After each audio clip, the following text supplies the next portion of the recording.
Alors, chers amis des foyers 302 et 304, petit imprévu, je ne serai pas à l'école. C'est vendredi aujourd'hui, le 20 septembre. Donc, aujourd'hui, nous allons faire le cours numéro 10 mettant en vedette le défi du mur des monstres. Ok, ouais, là, il y a une grille de points clairement qui est à l'écran et vous avez le droit de le regarder, cet écran, et vous avez le droit de voir les étapes. D'abord, il est où le mur des monstres? Ben, il va sûrement avoir un surveillant dans la classe. Et le mur des monstres, ben, c'est là où il y a l'armoire où je mets mes défis d'équipe, là. Du côté où il y a le corridor, il y a des petites armoires. Puis c'est la feuille qui est en couleur. Regardez, il y a des monstres, hein, mettant en vedette la créature pourpre du lagon. Ici, elle est en mauve, elle est là 5 fois d'ailleurs. L'araignée verdâtre des muqueuses et le monstre saignant sous le lit. Donc, la première chose, c'est de trouver cette feuille dans la classe. Encore une fois, c'est dans les petites armoires, là. Euh, il y a Audrey qui est proche de ça dans le foyer 302, puis dans le foyer 304, c'est qui est du bord du couloir, là.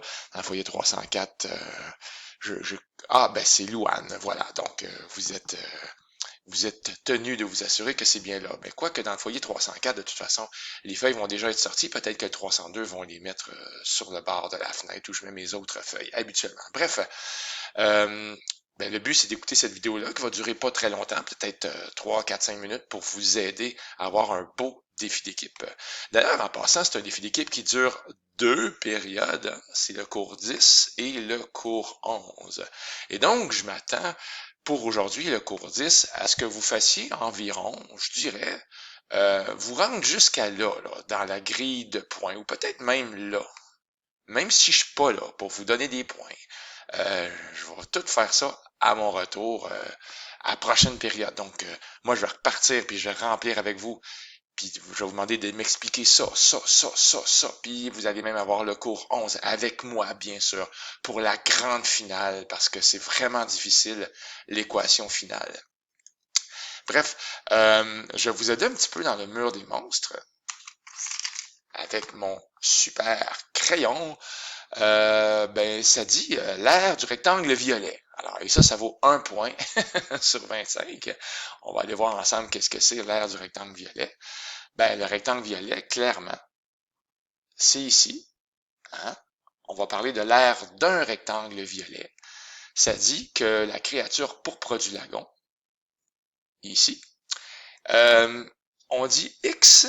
X, c'est la hauteur de l'un de ses portraits. Ben, on voit très bien ici un X. Il est là. Peut-être que je pourrais mettre un peu plus de couleur et de vie. Ça, c'est ici la hauteur de l'un des portraits. Puis on dit, tout ça c'est en décimètres. Bien sûr, c'est écrit là en décimètres. De plus, nous pouvons affirmer que la longueur de chaque portrait est 1 décimètre plus courte que le double de la hauteur. Donc, un plus court que le double, ben ça veut dire quoi? Un plus court que le double, ça veut dire que pour la largeur, ça serait 2x moins 1. Et s'il vous plaît, on met nos parenthèses et on écrit décimètre. Voilà. Et ça, c'est la largeur du portrait. Et tout ça va nous amener à la première réponse qui vaudra 1 point. À mon retour, voilà, je suis de retour au centre de l'image. Ça dit ici, pour avoir 1 point, il faut trouver l'aire du rectangle violet. Ben, pour avoir 1 point, quand je reviendrai, ben, il faudra écrire que l'aire en violet, ben, c'était 2x moins 1 fois x. On peut regarder encore, hein, comme dans base fois hauteur, 2x moins 1 fois x. Et pour avoir les points, donc 2x moins 1 fois x, vous écrirez que ça donne 2x fois x, 2x2, et moins 1 fois x, moins x. Et ça, c'est ce qui donnerait 1 point à tous les amis. N'oubliez pas d'écrire décimètre carré avec, bien sûr, la parenthèse. Et pourquoi mon écran il fait ça comme ça? C'est juste parce que moi, je bouge mon écran pour bien écrire dessus. Donc, vous devez trouver l'aire d'un rectangle violet, ça c'est maintenant fait.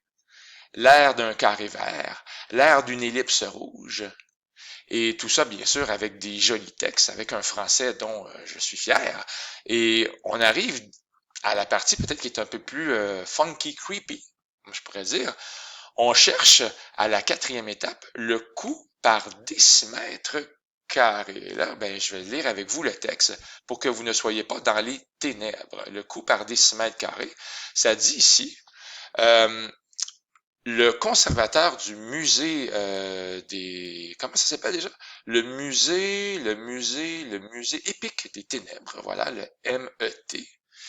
Le conservateur du musée désire peindre en blanc toutes les parties qui ne seront pas recouvertes par un monstre. Et une expression algébrique lui tombe sous la main. Donc, c'est ce qui est ici, comme ceci. Et ça dit qu'il faut remplacer Y par le nombre de jours écoulés depuis le 1er juin. Et là, à chaque année, il y a des élèves qui sont ils s'obstinent et c'est très drôle. Le 1er juin, et là aujourd'hui, on est le 17 juin. Donc, ça fait combien de jours écoulés entre le 1er et le 17 juin? Ben, ça fait 16 jours. Là, je vous donne un indice parce que je ne serai pas là, mais on remplace Y par 16. Allez-vous être capable de faire ça sans calculatrice? Je ne serai pas là pour vérifier, mais ça se fait en remplaçant Y par 16. Vous pourriez être de bons élèves. Donc, ça va faire moins 5 quarts fois 16 à la 2. Alors, j'ai remplacé mon Y par 16. Puis ensuite, on peut écrire plus 153 sur 8 fois 16.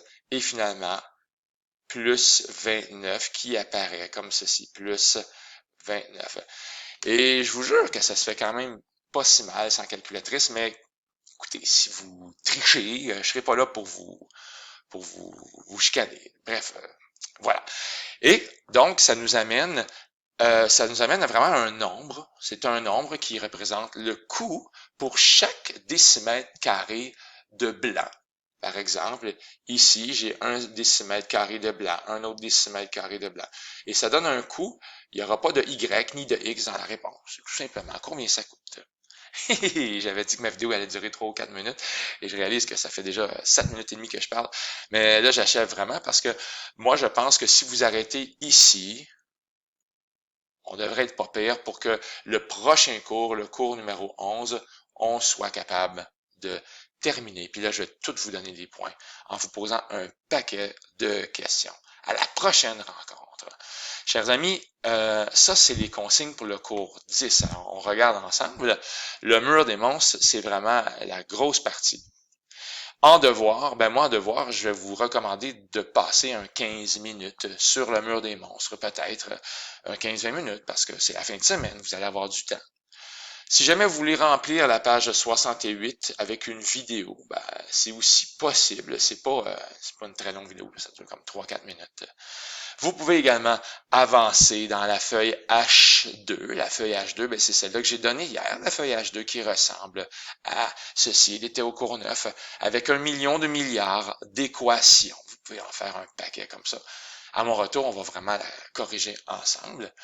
Et vous pouvez aussi, bien sûr, vous avancer dans l'examen formatif que j'ai donné au cours numéro 13. Vous avez le droit d'avancer là-dessus. Alors ça, encore une fois, le corrigé est au cours numéro 13.